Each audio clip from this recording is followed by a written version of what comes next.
오늘 말씀의 제목은 우리의 교회로 오라 그리고 세우라는 제목으로 말씀을 나누겠습니다. 성도님들은 돌을 좋아하시나요? 돌.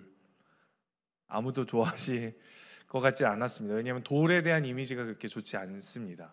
돌 하면 뒤에 머리 뭐 이렇게 생각하게 되는 경우들이 많아서 별로 효용 가치가 없습니다. 돌 하면 떠오르는 이미지가 별로 그렇게 좋지는 않은데 저도 그랬거든요. 저도 돌 하면 그렇게 좋은 이미지가 없었습니다. 그런데 제가 돌에 대한 이미지가 바뀌었던 순간이 있습니다. 약 14년 전 부교육자 생활을 하던 중에 교회 목사님들과 함께 여행을 간 적이 있었는데요. 그곳으로 제가 모시도록 하겠습니다. 화면을 잠깐 보시죠. 네. 원래 해변가는 모래가 있어야 맞습니다.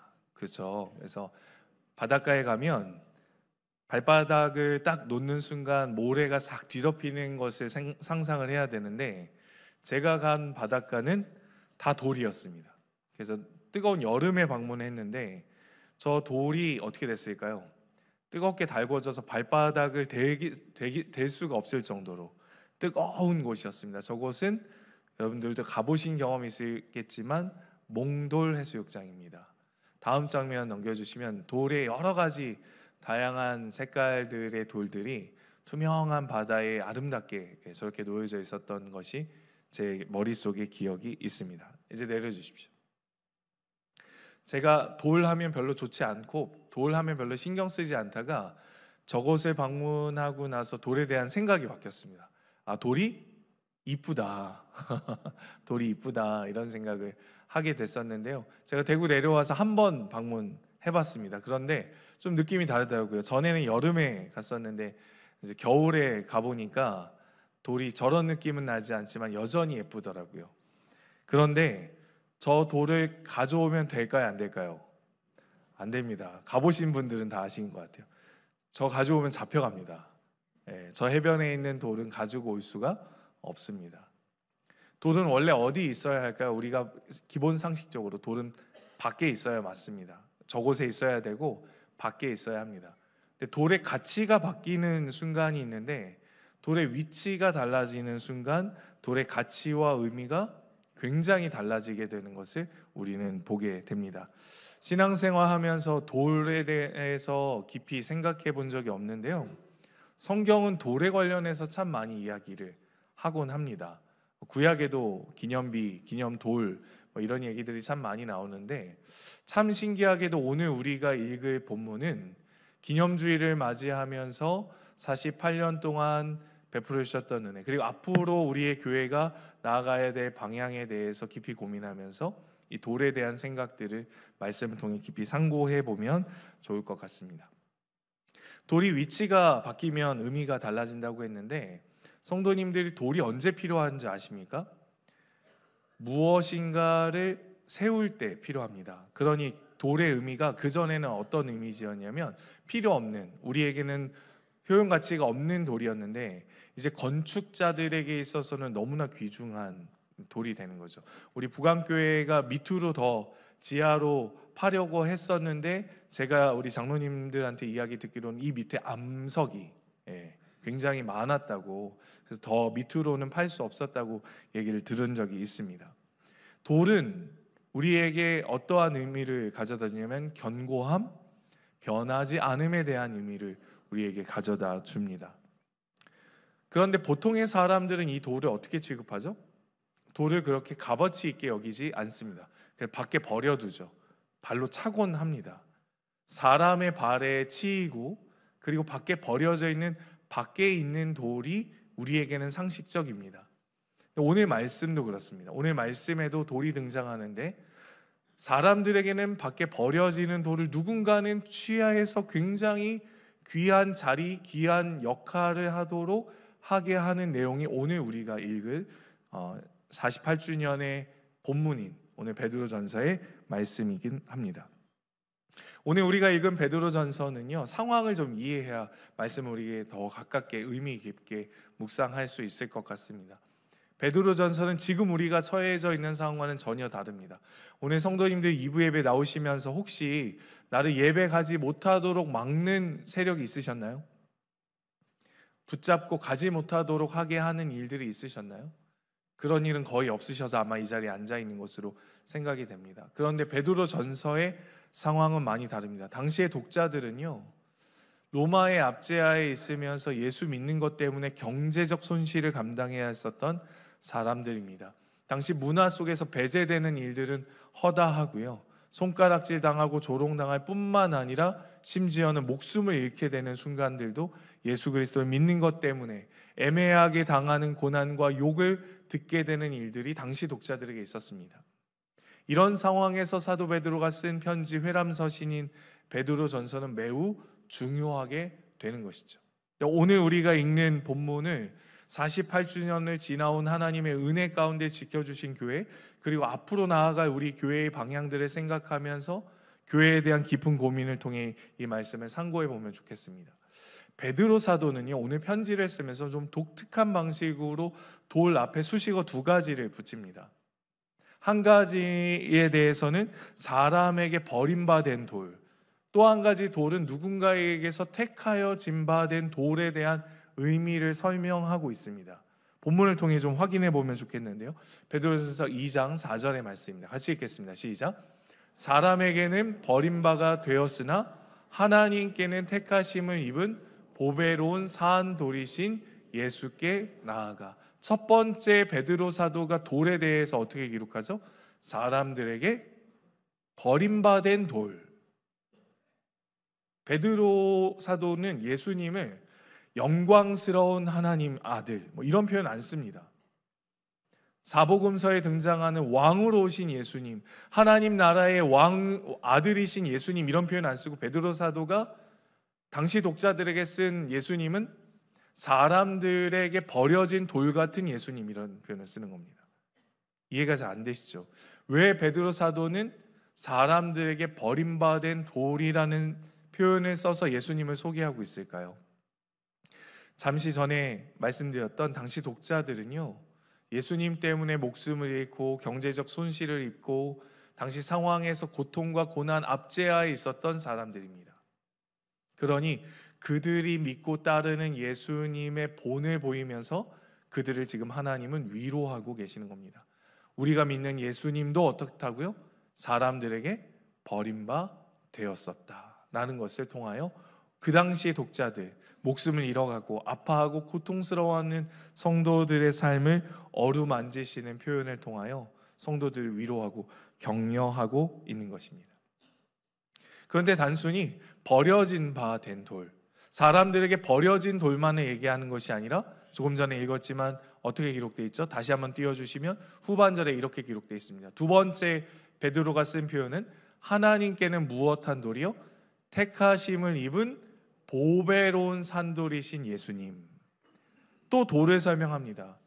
돌 같은 예수님인데 하나님의 택하심을 입은 돌.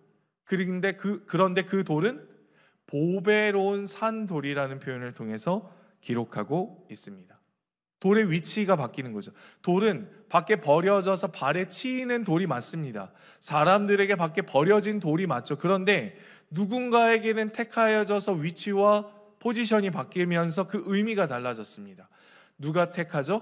하나님이 택하셔서 보배로운 산 돌의 위치를 바꾸시고 있습니다. 하나님께 택하여진 바 된 돌의 위치가 어디 있는지 잠깐 이미지를 통해서 확인해 보면 좋겠습니다. 하나님이 택하여서 세운 교회에 무엇으로 세우죠? 모퉁이 돌로 귀하고 보배로운 돌을 그 자리에 놓습니다.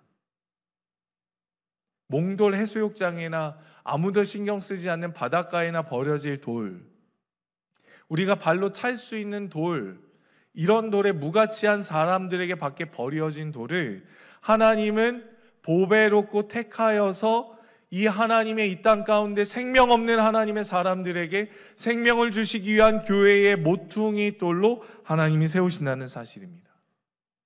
그 다음 장면의 사진을 보여주시면 그 돌인데 무슨 돌이요? 하나님이 택하여 보배로운 산돌이라는 표현을 씁니다. 모퉁이 돌이긴 한데 산돌이랍니다. 성도님들 이제 내려주십시오. 돌이 살아 움직이는 거 보신 적 있으시나요? 아무도 없으시죠? 제가 그때 14년 전에 봤던 몽돌의 해변가에 있던 돌이 제가 올해 가서 봐도, 올겨울에 가서 봐도 그 돌은 여전히 거기 있더라고요. 구약의 수많은 돌들은 다 죽어있는 돌입니다.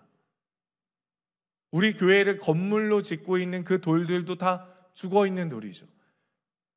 그런데 사도 베드로가 당시의 독자들에게 격려하고 편지하면서 너희가 믿는 예수 그리스도는 하나님께서 보배롭고 택하신 살아있는 돌이다라고 설명하고 있습니다. 왜일까요? 성도 여러분들과 제가 다니는 교회는 유형의 교회이긴 하지만 훨씬 더 중요한 교회가 있습니다. 무엇입니까? 무형의 교회입니다. 바로 저와 여러분들이 교회인 줄 믿습니다. 그 교회는 어디 위에 세워야 할까요? 바로 살아있는 돌은 무슨 의미가 있죠? 견고하고 부서지지 않는, 깨지지 않는 돌의 의미가 있습니다. 그러면 왜 살아있는 돌, 구약에 죽어있는 돌이 아니라 살아있는 돌로 오신 예수님을 당시 독자들에게 설명할까요?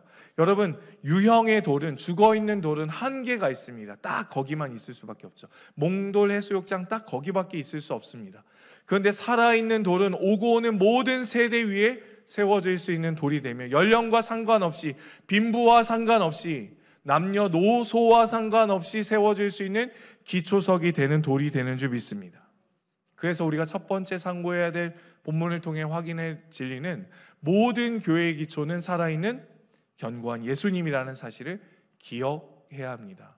우리의 교회로 오십시오라는 우리의 교회는 단순히 우리 부강교회만 얘기하는 것이 아니라 우리의 교회이신 예수 그리스도인 줄 믿습니다. 우리의 초석은 단순히 부강교회 이 태전동에 있는 안반이 지대가 아니라 오고 오는 모든 세대를 품을 수 있는, 그 위에 세울 수 있는 예수 그리스도가 하나님의 택하여진 보배로운 산돌 위에 세워진 교회라는 사실입니다. 예수님께서 신약에 오셔서 집을 지으라고 하는데 어디 위에 지으라고 하죠? 모래 위에 지으라고 하나요? 아니죠. 반석 위에 집을 지으라고 합니다. 왜입니까? 홍수가 났을 때, 물이 범람했을 때 쓸려 내려가지 않도록 반석 위에 집을 지으라고 이야기합니다. 근데 베드로 사도는요, 사도행전에서 돌에 꽂혀 있었던 것 같습니다. 베드로 전서에서만 돌 얘기하는 것이 아니라 사도행전 4장 11절에도 이렇게 기록하고 있습니다. 같이 한번 읽어보겠습니다. 시작. 이 예수는 너희 건축자들이 버린 돌로서 집 모퉁이의 머릿돌이 되었느니라. 이 예수는 돌이랍니다. 건축자가 버린 돌이랍니다. 그런데 집 모퉁이의 머릿돌이 되게 했다고 이야기합니다. 베드로 사도는 견고한, 변하지 않은, 깨뜨릴 수 없는, 무너뜨릴 수 없는 돌을 표현하면서 예수님이 그런 분이시다라고 이야기하고 있는 것이죠. 그런데 왜 하필이면 돌입니까? 그리고 그 앞에 살아있는 돌이라는 표현을 어떻게 할 수 있을까요? 여기 있는 나무는 죽어있는 나무 아닙니까? 근데 왜 하필 그 앞에 살아있는이라는 표현을 써가면서 당시의 독자들을, 고통받고 있는 독자들에게 돌 얘기가 도대체 무슨 의미가 있길래 그들을 위로하는 것일까요? 성도 여러분, 이것은 베드로 사도의 삶이 담겨있는 고백입니다. 베드로는요, 예수님을 무엇한 사람이죠? 3번 부인했었던 사람입니다. 마당에서 너가 저 예수를 따르던 제자 아니냐? 따르던 사람 아니냐 했을 때 3번 부인했었던 사람입니다. 그리고 나서 예수님은 십자가에 달리시고 죽으시고 부활하셨습니다. 부활하신 다음에 40일 동안 이 세상에 머무시면서 제자들을 만나 주셨습니다. 그런데 그 부활하신 예수님 때문에 또다시 바다로 뛰어든 이가 누굽니까? 베드로입니다. 예수님의 3번의 질문을 거꾸로 받았던 사람도 베드로입니다. 네가 나를 사랑하느냐? 내가 나를 사랑하느냐? 내가 나를 사랑하느냐? 주께서 아시나이다 라고 고백했었던 사람이 베드로입니다. 단순히 죽음과 부활까지만 목격한 사람이 베드로가 아니라 사도행전 1장에 제자들이 모여있을 때 예수님이 무엇 하시죠? 승천하시는 장면까지 목도한 사람이 베드로이자 제자들입니다. 그러니 예수님을 고백하는 베드로의 고백 속에 예수를 소개할 때 산 돌 같은, 버려진 돌 같은이라는 표현 속에 특별히 리빙스톤, 살아있는 돌이라는 표현을 썼을 때는 무슨 의미가 담겨 있을까요? 여전히 지금도 살아 역사하시는 하나님의 권능으로 하나님의 속한 백성들을 통치하시고 돌보신다는 의미를 담고 있는 것입니다. 여전히 저 하늘 보좌 우편에서 우리를 통치하시는, 계속적 중보로 인하여 우리를 여전히 중보하고 계시는 그 아들 예수 그리스도의 권능을 담고 있다는 사실, 리빙스톤, 살아있는 돌, 그 돌로 예수님을 소개하는 이유입니다. 성도 여러분, 교회론을 배워보신 경험이 있으신지 궁금합니다. 교회론을 배울 때 중요한 표지들이 있죠. 중요한 속성이 있습니다. 교회의 속성 무엇입니까? 통일성, 보편성입니다. 피부색이 달라도 교회는 세워집니다. 빈부가 있어도 교회는 동일하게 세워집니다. 가난하여도 교회는 우리 안에 세워질 수 있고, 부하여도 그 안에 그리스도의 교회는 세워질 수 있습니다. 언어가 달라도 모든 시대, 모든 때, 모든 나라 백성들에게 교회는 그리스도 위에 세워지는 줄 믿습니다. 그래서 모든 곳에서 교회의 보편성과 통일적인 교회, 예수 그리스도 위에 교회가 세워질 수 있다는 사실입니다. 여러분, 모든 장소에, 모든 곳에 교회가 세워질 수 있다는 사실은 우리에겐 큰 힘이 되는 것이죠. 여러분, 우리의 견고함은 어디에서 나타납니까? 우리의 견고함? 바로 예수 그리스도의 견고함인 줄 믿습니다. 그래서 그리스도의 견고함이 우리의 견고함이 되는 것이죠. 여러분, 앞으로 어떤 시대가 올까요?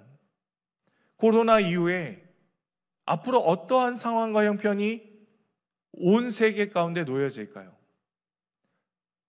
해수면이 상승함으로 모든 지대가 땅에 잠길지, 아니면 정말 타는 듯한 태양의 뜨거움이 모든 것들을 다 태워버릴지, 아무것도 알 수 없는 이때에 교회는 모든 곳에 세워질 수 있으며 언제든지 세워질 수 있다는 사실은 바로 예수 그리스도가 그 든든한 기초가 된다는 사실이기 때문에 그렇습니다.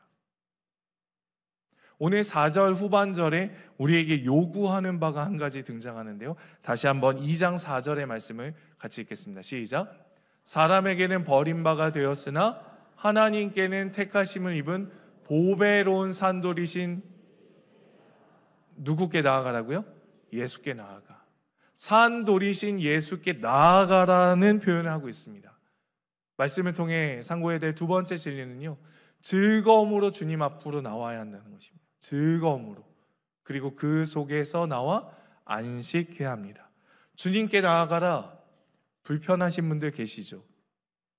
혹시 무섭거나 두려우신 분 계십니까?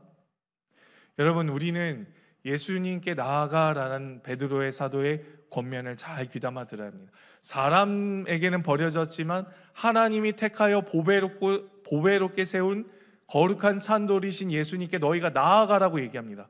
고통받고 힘들고 주변에 생명을 잃어가는 성도들이 있을 그때에 베드로 사도는 이야기하는 거죠. 예수님께 나아가라. 왜요? 예수님께 나아가면 쉼과 안식과 평안이 있기 때문에 그렇습니다. 성도 여러분, 삶에 많은 문제들이 있으시죠? 한 주를 사시면서 얼마나 힘드셨습니까? 아직도 해결되지 않은 삶의 질고들이, 어려움들이 여러분들에게 산재되어져 있는 줄 압니다. 그런데 그때요, 이곳에 나와서 눈을 감고 주님, 아버지, 저는 여전히 목회자이고 설교자이긴 하지만 예배 드릴 때는 참 평안과 안식을 경험할 때가 참 많이 있습니다. 왜죠? 삶의 막막함, 삶의 두려움, 불안함, 그 모든 것을 해결해 줄 수 있는 분은 그 어떤 사람도 아닌 한 분 하나님이시기 때문에 그렇습니다. C.S. 루이스가 쓴 스크루테이프의 편지에 보면 성도들이 살아가는 삶의 현장을 어떻게 기록하고 있죠? 수많은 삶의 현실은 성도들에게 고통과 유혹이라는 표현들이 참 많이 등장합니다. 사단은 우리를 무너뜨리려 유혹하죠. 삶의 고통과 기쁨과 즐거움 모든 것들을 사용해서 하나님으로부터 멀어지게 하려는 공격을 우리에게 가해야 합니다. 그런 순간에 주님 앞에 나와 예수 그리스도 주님 앞에 나와 살아있는 돌이신 예수님께 나와 그 견고함 앞에 우리의 모든 것들을 꺼내놓으면 우리의 마음이 풀어지게 되는 것이죠. 왜 교회가 안식처일까요? 조용해서요. 분위기가 있어서 교회만 들어오면 뭔가 좀 차분한 느낌 때문에 교회를 찾으시나요? 단순히 교회가 가져다주는 분위기 때문인 것은 아닙니다. 우리가 진정으로 주님 앞에 나와 안식하고 주님 앞으로 나오라는 표현은 구약 성경에도 등장합니다. 이사야 말씀을 함께 살펴보면 좋겠습니다. 58장 13절입니다. 같이 읽겠습니다. 시작.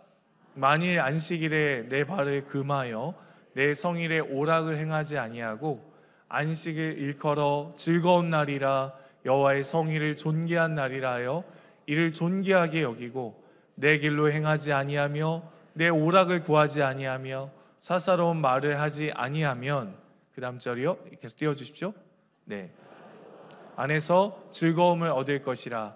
내가 너를 땅의 높은 곳에 올리고 내 조상 야곱의 기업으로 기르리라.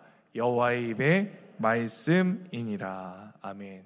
잠시 띄워주시면, 내가 여호와 안에서 무엇을 얻는다고요? 즐거움을 얻을 것이라. 안식일을 구별하여 하나님 앞에 성일로 즐거운 날이라고 생각하고 즐거운 날이라고 믿음으로 주님 앞에 예수께 나오면 그 안에서 무엇을요? 즐거움을 얻는다. 히브리어 단어로 아나그라는 단어를 썼습니다. 무슨 뜻이냐면 연하여진다, 이런 뜻입니다. 연하여진다. 마음이 어떻게 되는 거죠? 풀어지는 거죠. 주님 앞에 나오면 주님이 아시니까요. 저와 여러분들을 아시니까요. 모든 상황 속에서 나 혼자인 것만 같은 순간에 주님 앞으로 나아가, 베드로 사도가 고통받고 있는 당시의 독자들에게 주님께 나아가, 산돌이신 예수님께 나아가, 변함없고 흔들림이 없는 그 예수님께 나아가라고 명령하고 있습니다. 구약의 이 히브리어 단어는요, 예수님의 말씀을, 하나님의 말씀을 들을 때 썼습니다. 나아가라는 단어는. 또 어떨 때 썼냐면 구약의 제사를 드릴 때 제사장들이 주님 앞에 나아가 할 때 이 나아가를 썼습니다. 신약에는요, 하나님을 경배하고 예배할 때 나아가라는 단어를 사용했습니다. 그러니까 하나님께만 특화된 단어인 거죠. 저와 여러분들 평생에 호흡이 끊어지는 그날까지 예수님께만 나아가는 귀한 은혜가 있기를 간절히 소망합니다. 오늘 말씀에 명령이 한 가지 담겨 있는데요, 5절 말씀을 같이 읽겠습니다. 베드로전서 2장 5절입니다. 시작. 너희도 산돌같이 신령한 집으로 세워지고 예수 그리스도로 말미암아 하나님이 기쁘게 받으실 신령한 제사를 드릴 거룩한 제사장이 될지니라. 뭘 명령합니까? 세워지고 제사장이 되라라고 명령하고 있습니다. 너희도 무엇과 같이요? 너희도 돌 같아라, 이런 뜻입니다. 우리 어감은 별로 좋지 않죠? 돌 같아지시기를 소망합니다. 예수님이 리빙스톤이었는데 너희들도 리빙스톤이 되어서 너희들 위에 신령한 집이 너희로부터 세워지고 너희로부터 거룩한 제사장의 역할을 감당할 수 있는 사람이 되라라는 뜻을 담고 있습니다. 베드로전서 2장 9절의 말씀을 같이 한번 읽어보면 좋겠습니다. 2장 9절의 말씀입니다. 시작. 그러나 너희는 택하신 족속이요 왕같은 제사장들이요 거룩한 나라요 그의 소유가 된 백성이니 이는 너희를 어두운 데서 불러내어 그의 기이한 빛에 들어가게 하시니에 아름다운 덕을 선포하게 하려 하심이라. 아멘. 우리를 하나님의 거룩한 나라를 이 땅 가운데 선포하도록 제사장 삼으시기를 원하신다는 겁니다. 우리를 통해 또 다른 우리 위에 교회가 세워지기를 원한다는 것이죠. 우리를 통해 하나님의 나라가 거룩한 나라가 되기를 원한다는 사실입니다. 여러분 혹시 겨자씨 아시나요? 겨자씨? 신약 성경에 등장하는, 마가복음에 등장하는 하나님 나라는 다음 사진과 같이 표현이 됩니다. 무슨 씨죠? 겨자씨입니다. 모래 아닌가요? 이렇게 질문하시는 겨자씨입니다. 저게 트리가 됩니다. 나무로 변하는 거죠. 성장하는 과정, 그 잠시 모습을 잠깐 영상으로 보도록 하겠습니다.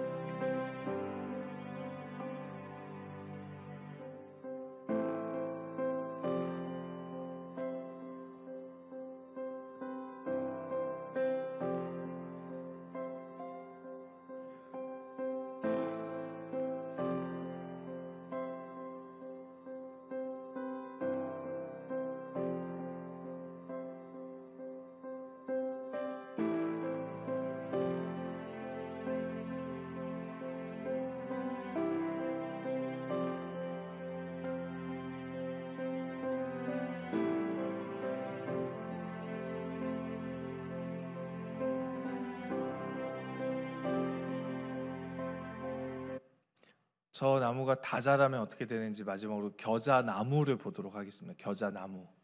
네.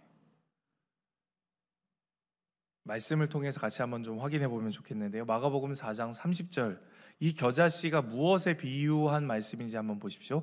같이 읽겠습니다. 시작. 또 이르시되 우리가 하나님의 나라를 어떻게 비교하며 또 무슨 비유로 나타낼까? 31절입니다. 겨자씨 한 알과 같으니 땅에 심길 때에는 땅 위의 모든 씨보다 작은 것이로되 심기은 후에는 자라서 모든 풀보다 커지며 큰 가지를 내나니.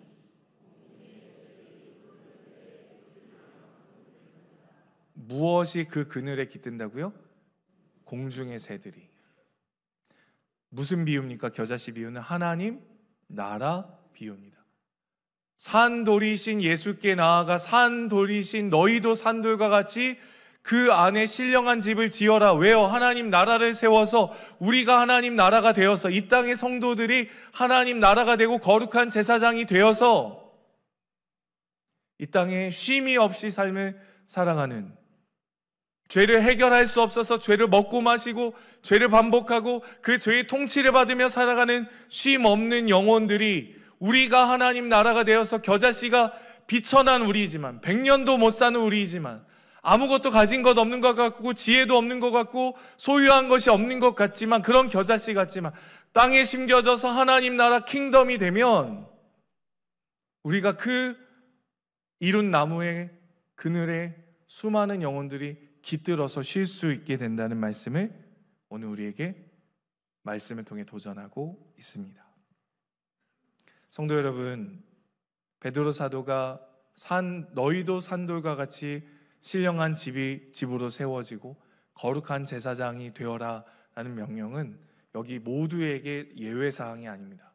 전 학생인데요, 예외가 아닙니다. 그 학교에서, 그 학원에서, 그 가정에서, 그 직장에서, 그 일터 가운데, 그 모임 가운데 저와 여러분들이 견고하게 세워지는, 예수 그리스도 위에 세워지는 거룩한 집 되기를 간절히 소망합니다. 그러면 어떻게 거룩한 집으로, 어떻게 거룩한 제사장이 될 수 있는가? 힌트는 바로 4절에, 거꾸로 4절에 힌트가 있습니다. 다시 한번 방법을 생각해 보면 4절 말씀 읽겠습니다. 시작.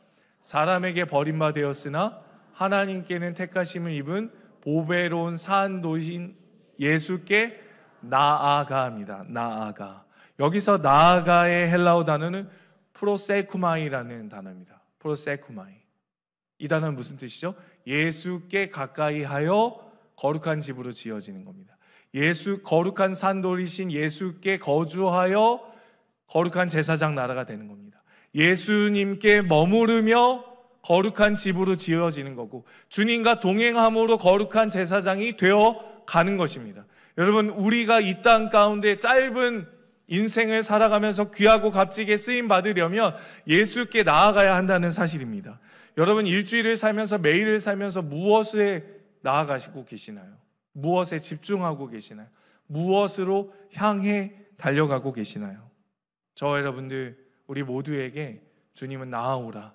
그리고 너희를 통해 거룩한 집을 짓기를 원함. 너를 통해 끊어진 세상과 하나님을 연결하는 제사장이 되어줘라 라고 하나님 말씀하십니다. 말씀을 적용하며 마치겠습니다.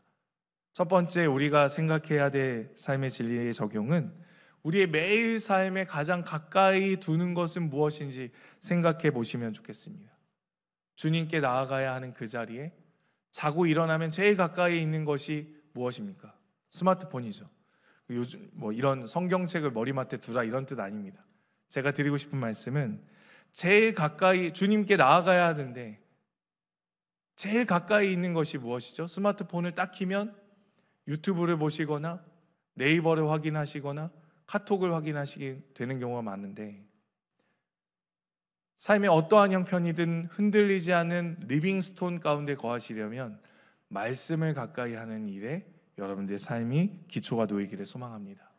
멈추었던 성경 읽기, 멈추었던 새벽의 기도의 자리, 멈추었던 수요 공적 예배의 자리, 여러분 주님께 나아가지 못하시면 거룩한 집을 세울 수가 없습니다. 이 땅에서 거룩한 제사장의 역할을 감당할 수가 없습니다. 주님께 나아가야지만 거룩한 집, 거룩한 제사장이 될 수 있는 것이죠. 살아있는 돌의 말씀이신 예수 그리스도께 나아가는 귀한 은혜가 있기를 간절히 소망합니다.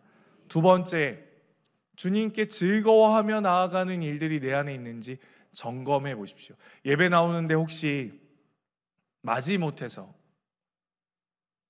아니면 안 나오면 벌 주실까 봐, 사업이 안 될까 봐, 자녀가 뭔가 하는 일이 좀 안 될 것 같아서 돼지머리에 뭘 꽂듯이 예배를 드리신다고 한다면 그건 하나님을 잘 모르시는 분이십니다.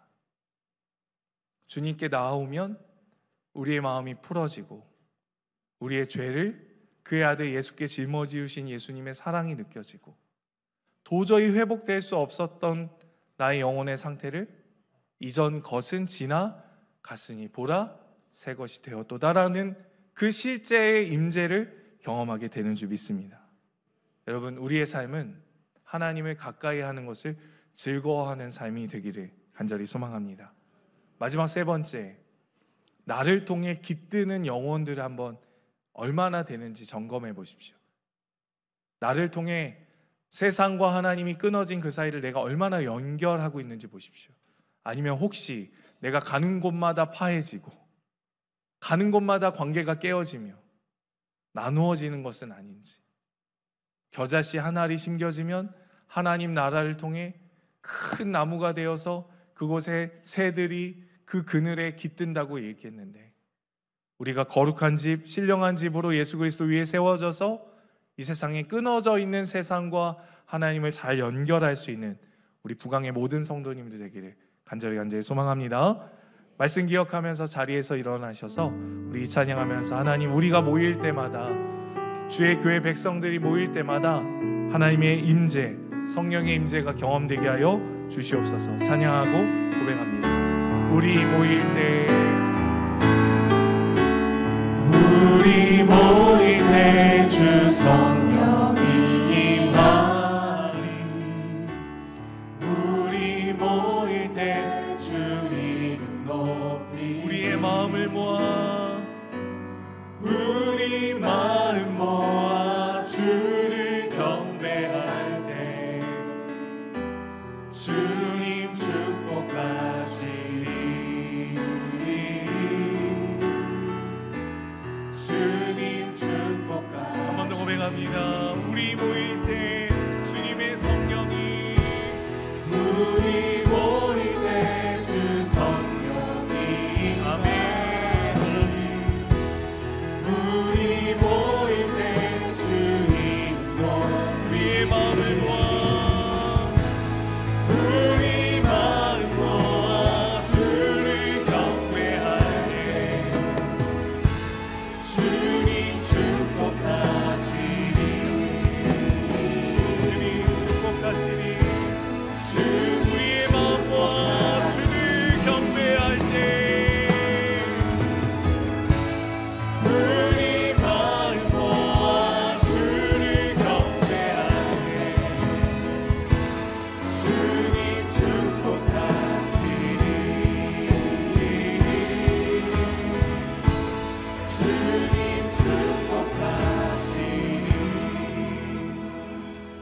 말씀 기억하며 주님께 돌이키는 시간을 먼저 가졌으면 좋겠습니다.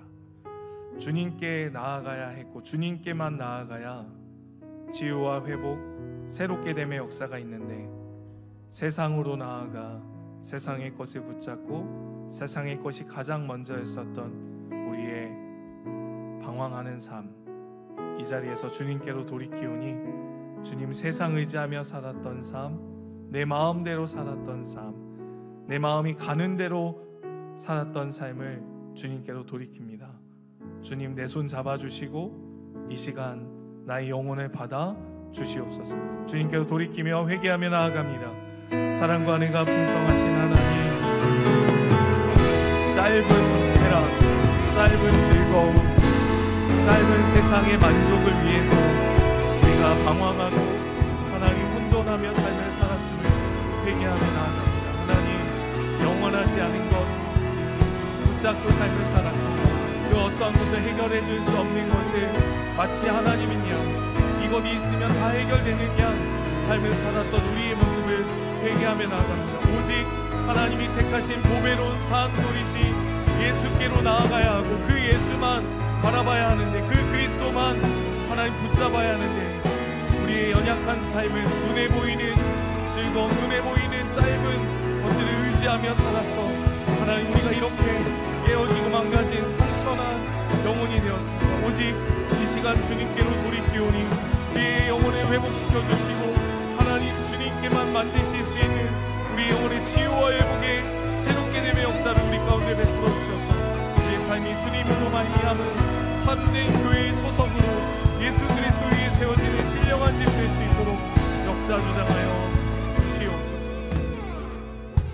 한 번 더 마지막으로 결단하며 주님 앞으로 나아가겠습니다. 교회의 유일한 초석이신 그리스도 붙잡고 그분께 나아가 영혼의 쉼과 회복을 누리는 자 되게 하여 주시옵소서. 세상에 하나님이 모르는 자들이 많을 그때에 나를 통해 내가 신령한 집으로 그리스도 위에 세워져서 그 많은 영혼들을 나의 곁에 두며 그들을 그 그늘에서 쉬게 하는 놀라운 역사 하나님 나로 말미암아 이루어지게 하여 주시옵소서.